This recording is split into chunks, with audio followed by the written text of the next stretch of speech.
अर्थसंकल्प मांडत असताना राज्याचे मुख्यमंत्री देवेंद्र फडणवीस साहेबांनी शेतकरी कर्जमाफीची घोषणा केलेली आहे। सप्टेंबर 2025 पर्यंत थकीत असणाऱ्या शेतकऱ्यांचं 2 लाखापर्यंतचं कर्ज यामध्ये माफ केलं जाणार आहे।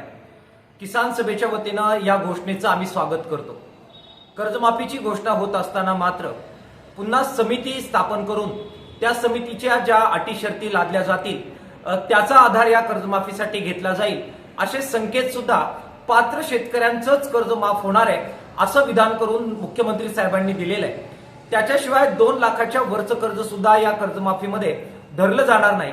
शिवाय अतिवृष्टीने बाधित असलेले जे शेतकरी आहेत त्यांचं 30 जून 2026 पर्यंतचं कर्ज माफ करावं अशी जी आमची मागणी होती त्याच्यामध्ये कटौती करून सप्टेंबर 2025 पर्यंतच थकीत कर्ज माफ करण्याची घोषणा झालेली आहे। त्याच्यामुळे मोठ्या प्रमाणात शेतकरी यापासून वंचित राहतील अशी साधार भीती आम्हाला वाटते आहे। त्यामुळे एकीकडे या घोषणेचं स्वागत करत असतानाच हे जे काही वंचित शेतकरी राहणार आहेत त्यांच्या कर्जमाफीबद्दल राज्य सरकारने पुनर्विचार करावा।